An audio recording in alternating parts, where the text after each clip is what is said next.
Perjuangan melawan sebuah sistem yang betul-betul menindas harkat dan martabat jati diri dari bangsa kita, bangsa Papua. Saudara-saudara sekalian,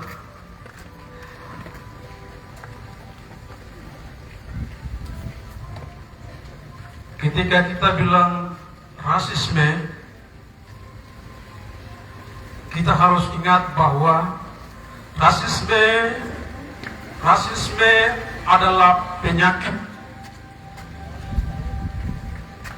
Rasisme adalah virus.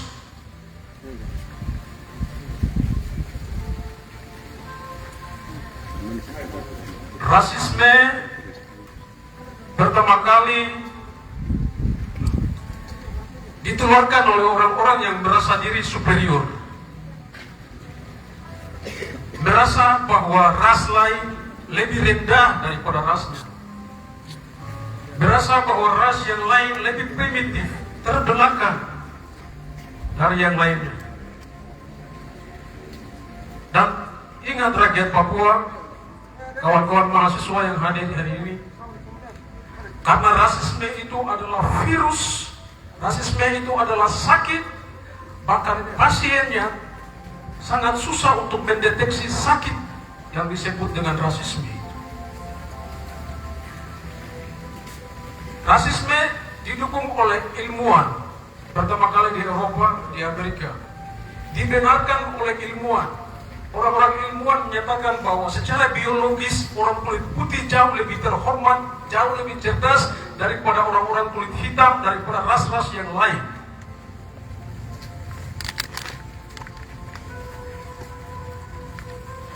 Penelitian ilmiah itulah yang menjadi pembenaran bagi kolonialisme, menjadi pembenaran bagi imperialisme untuk menguasai benua Afrika, untuk menguasai Asia, untuk menguasai Pasifik. Karena secara genealogi, secara biologi, mereka merasa bahwa mereka adalah orang-orang yang lebih cerdas daripada ras yang lain. Sehingga muncullah prasangka buruk terhadap bangsa lain, ras lain, bahwa bangsa dan ras yang lain adalah orang-orang yang terbelakang, primitif, orang-orang yang kelas bawah, orang-orang kelas 2, yang harus ditundukkan, yang harus dijajah, yang harus dikuasai, yang harus dibangun, yang harus dieksploitasi, yang harus menjadikan mereka sebagai budak.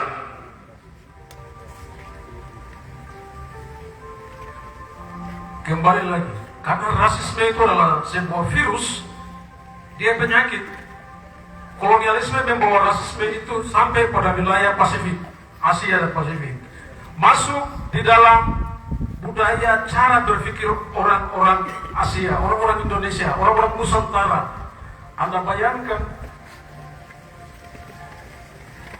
350 tahun lebih budaya rasis itu betul-betul tertanam di dalam beberapa generasi dan yang panjang di dalam generasi orang-orang Asia maupun Pasifik akibat dari kolonialisme.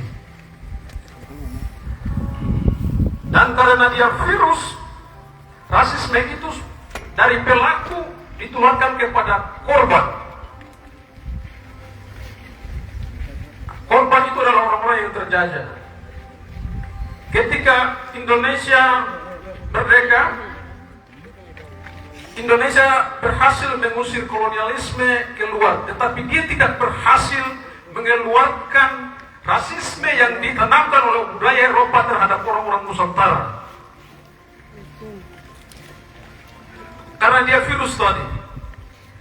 Karena dia virus, dia menjadi budaya orang-orang Indonesia. Menjadi inlander, orang-orang yang terjajah merasa bahwa mereka adalah orang-orang yang rendah harkat dan martabatnya.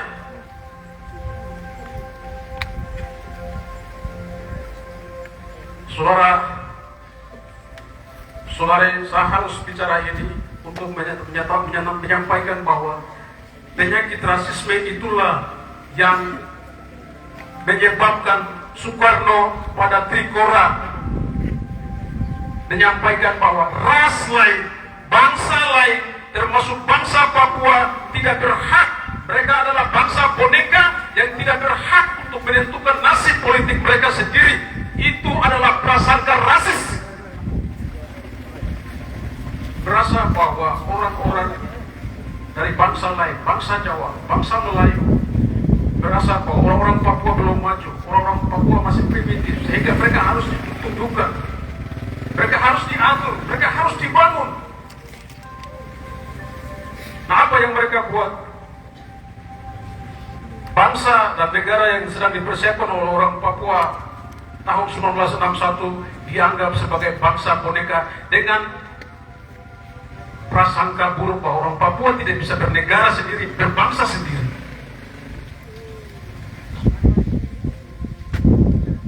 Kawan-kawan mahasiswa harus belajar ini.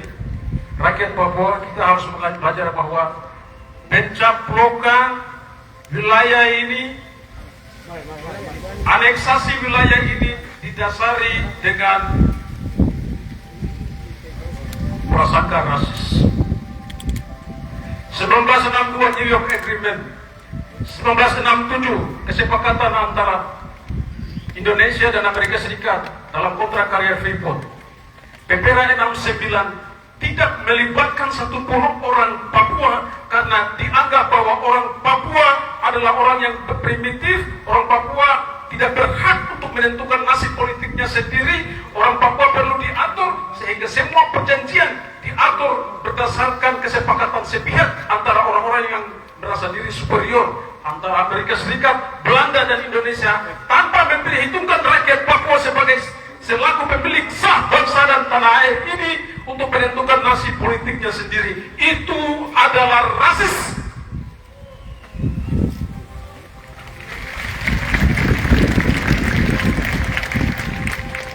Ingat bahwa penyakit ini tidak sembuh di abad yang sudah maju, di mana ilmuwan sudah membuktikan bahwa secara genealogi, secara biologis, secara sosial, rasisme yang disampaikan oleh peneliti-peneliti Amerika Serikat, oleh Jerman, Eropa, bahwa ras lain itu ras yang lebih rendah, sudah dibantah, sudah dipatahkan bahwa semua ras memiliki potensi yang sama, memiliki ukuran otak yang sama untuk maju, untuk cerdas, untuk memimpin dirinya sendiri.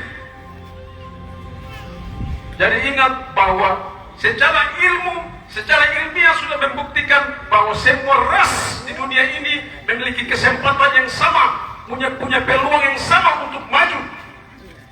Sama dengan bangsa Papua, kita punya hak untuk berdiri menentukan nasib kita sendiri, mengatur diri kita sendiri.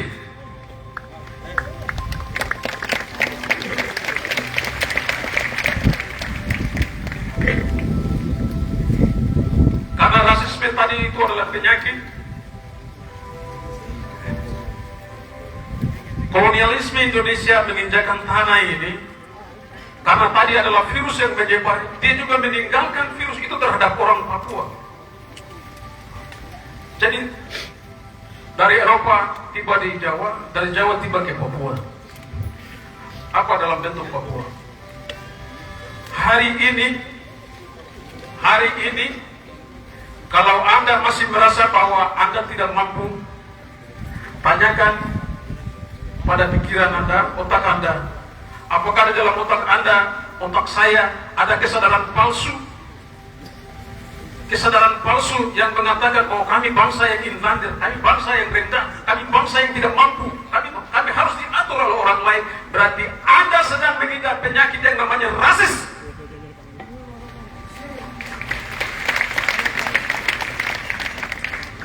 Tanyakan perut Anda, dari mana Anda sedang makan dan konsumsi setiap hari. Tanyakan kaki Anda, apakah kaki saya benar-benar menginjakkan kaki dan berdiri di atas sapnya tanah sendiri, ataukah hidup di dalam bayang-bayang? Tanyakan tangan Anda, apakah tangan ini sedang memeluk orang-orang yang ada di samping kau, atau kau lebih memeluk orang-orang lain untuk mencari kehormatan, untuk mencari posisi, untuk mencari jati diri. Kalau hari ini ada orang Papua yang mencari secuil harga diri di dalam negara Indonesia, harus mengemis baru bisa mendapatkan pekerjaan, harus mengemis baru bisa memperoleh partai ini, partai itu, posisi ini, posisi itu. Sadarilah bahwa virus yang namanya rasisme itu ada di dalam otak Anda yang tidak Anda sadari, dan Anda sedang menyatakan bahwa Anda adalah orang yang paling terbelakang.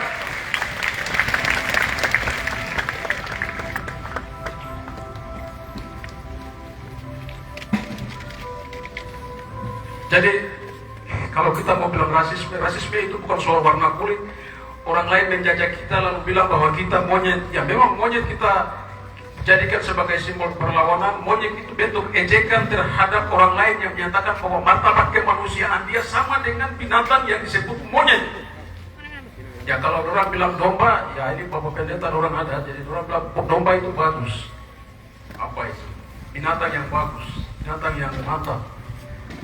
Kalau tikus kita bilang koruptor, binatang apa lagi merpati itu kita bilang roh kudus. Jadi memang binatang sama-sama dengan monyet. Tetapi ketika mereka sampaikan bahwa monyet itu mereka sedang menaruh martabat kemanusiaan Anda lebih dekat dengan yang binatang yang namanya monyet. Karena simpanse dengan manusia hanya memiliki 2% DNA. Darwinisme menyatakan bahwa manusia berasal dari monyet. Tapi orang-orang ilmuwan ini lah menyatakan bahwa orang-orang dengan ras yang lain lebih cerdas daripada ras yang lain. Jadi ya saya mau bilang tuh, rasisme yang tahun 2019 yang kita lawan itu adalah luka, sakit yang memar di luar, yang kita bisa lihat di luar. Luka yang kita bisa lihat di luar. Karena orang bilang monyet, jadi kita lawan. Tapi yang paling sulit adalah sakit yang terinfeksi di dalam dan susah dideteksi oleh pasien yang namanya orang-orang yang menganggap bahwa mereka superior. Mereka sulit mendeteksi diri. Yang sulit dideteksi adalah hukum dan kebijakan dan struktur yang betul-betul rasis yang menindas kita. Bahkan korban pun tidak akan menyadari bahwa dia sedang mengalami penindasan yang disebut rasisme.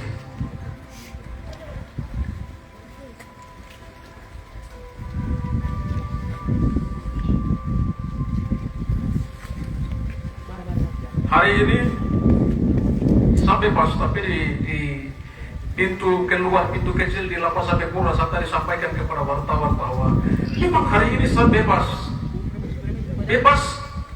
hanya karena memperjuangkan luka kecil yang memang di luar yang terjadi tahun 2019 di Surabaya.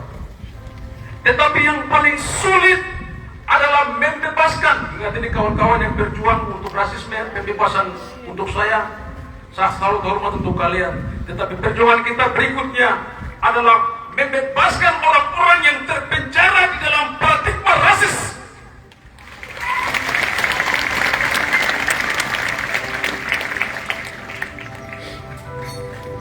Orang-orang yang masih terkurung di dalam pemikiran rasis. Itu adalah penyakit. Mereka masih terkurung di dalam penjara itu. Tugas perjuangan kita hari ini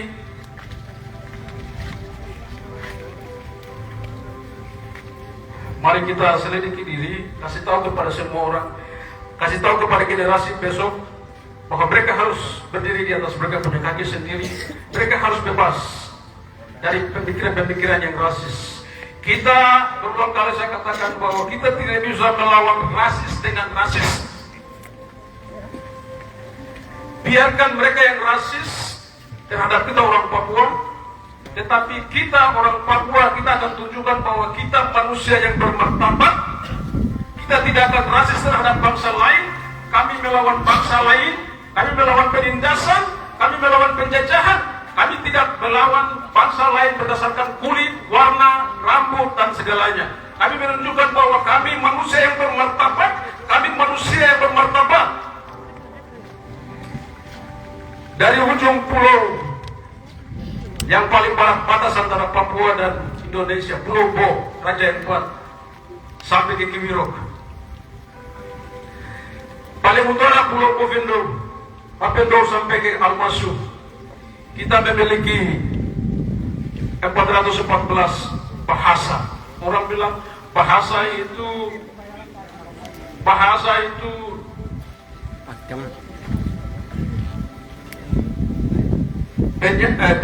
adalah jembatan antara masa lalu, masa kini, dan masa depan. Jembatan antara masa lalu, masa kini, dan masa depan. Orang bilang bahasa adalah awal mula peradaban. Kita tanya di Nusantara ini, 60% bahasa terbanyak itu ada di pulau ini. Lantas ketika mereka bicara tentang peradaban, mereka bilang bahwa kami monyet, kami dulu yang mengenal bahasa, kami punya kekayaan bahasa 414. Kalian yang lain, pulau yang lain hanya memiliki 15. Pulau Jawa hanya berapa, Pulau Kalimantan hanya berapa, pulau yang lain hanya berapa. Tapi kami, sejak nenek moyang kami, sejak leluhur kami mengenal bahasa kami mengenal budaya kami sudah beradab menjadi manusia di atas mereka.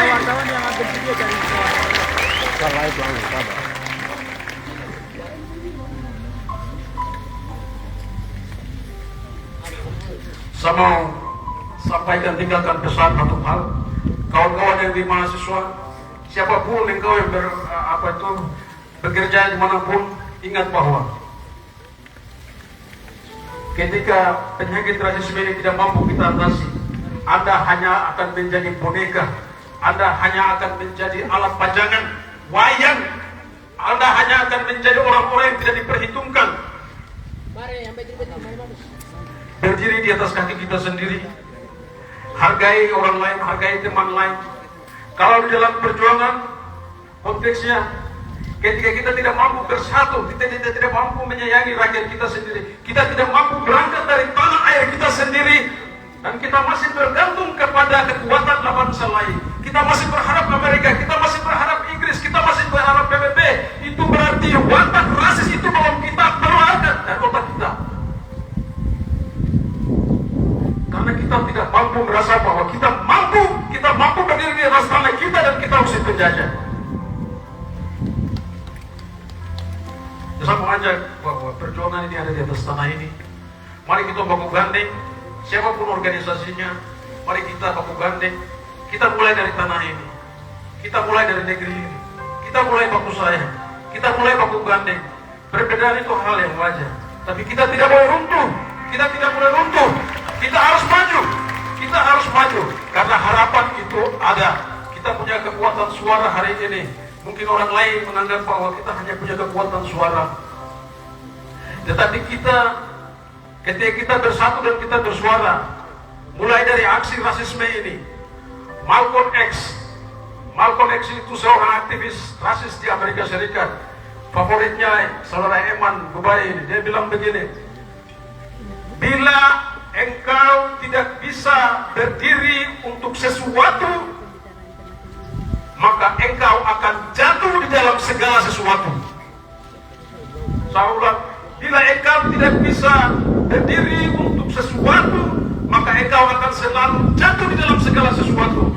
Karena itu saya salut bahwa rasisme hari ini, isu rasisme kita mampu meyakinkan kepada Indonesia, kepada dunia, bahwa orang Papua terus berjuang, bahwa orang Papua terus menyatakan bahwa anti rasisme itu adalah musuh kita bersama-sama.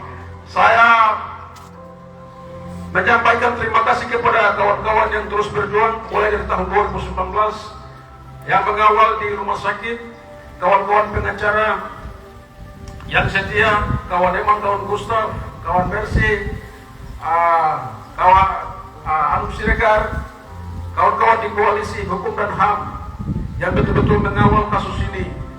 Kita berhasil menyatakan kepada orang-orang Indonesia bahwa penyakit ini harus kita lawan dan harus kita sembuhkan. Saya salut dan saya hormat untuk kawan-kawan yang tahan panas, tahan dingin tahan debu di depan pengadilan. Kalian orang-orang hebat, kalian orang-orang luar biasa. Kalian tidak berjuang untuk saya. Kalian sedang berjuang untuk kemanusiaan yang lebih besar daripada seorang Victor Yemo. Saya salut buat dewan gereja selama di rumah sakit yang terus bersama-sama dengan saya. Saya salut untuk dok dua mulai dari direktur sampai di materi suster yang betul-betul bersatu dan komitmen menyatakan bahwa dia harus sembuh dan keluar. Kesempatan yang saya juga salut untuk orang-orang yang berhasil, yang kemarin kita melihat mereka sebagai musuh, tetapi kita berhasil meyakinkan kepada mereka bahwa rasisme itu adalah perjuangan bersama. Apa yang kita perjuangkan adalah hal yang benar, sehingga mereka berbalik menolong kami. Hakim yang sebelumnya tidak bisa, hakim mengizinkan saya untuk bisa berobat, dan saya hari ini bisa bebas. Saya tidak lupa dan selalu hormat buat mama-mama kami untuk setiap doa yang mengalir untuk saya, untuk gereja di setiap doa-doa syafaat yang tidak melupakan saya. Saya terima kasih untuk itu. Saya terima kasih juga kepada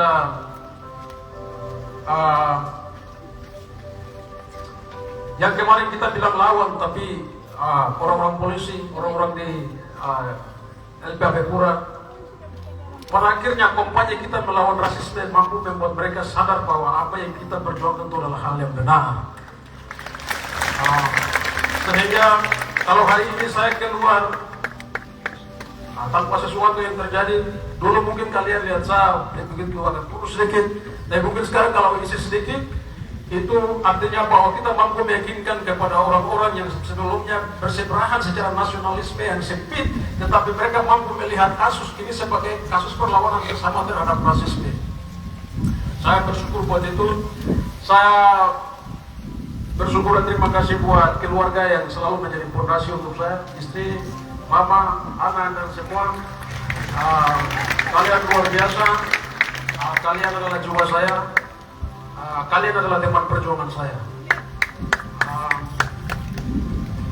Saya mau menutup kesaksian saya.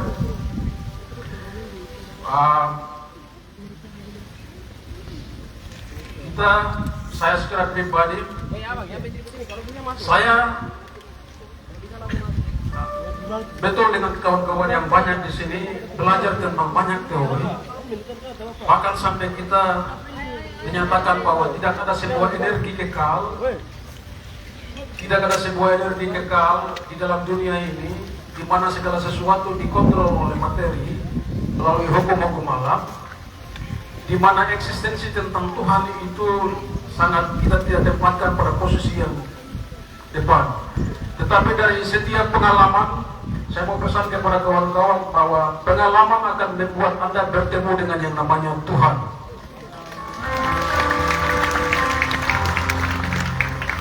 Pengalaman akan membuat mungkin hari ini kita tertutup oleh banyak hal, tetapi pengalaman itu akan membuat Anda percaya bahwa ada satu energi yang kekal yang akan mampu membuat menerobos apa yang tidak mungkin menjadi sesuatu yang mungkin. Oleh karena itu saya bersyukur buat Tuhan, saya bersyukur buat semua yang berdoa. Ini adalah keberhasilan.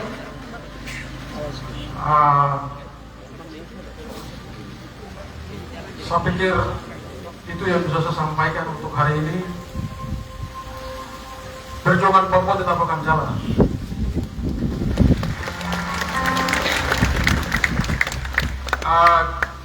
Kita bersyukur kawan-kawan kita yang datang, Tuan Markus Halo ada di sini, kawan-kawan yang lain ada dan baru pulang dari Vanuatu. Mereka datang dengan semangat persatuan. Saya harap supaya persatuan itu benar-benar kita wujudkan bersama-sama. Ketika pemimpin bersatu, rakyat bersatu, tidak ada yang tidak mungkin.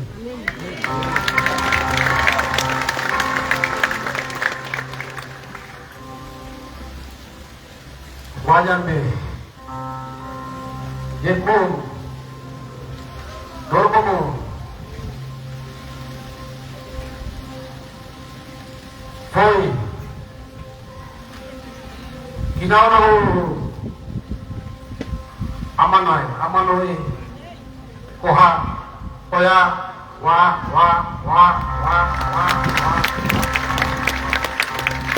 Terima kasih. Baik, break.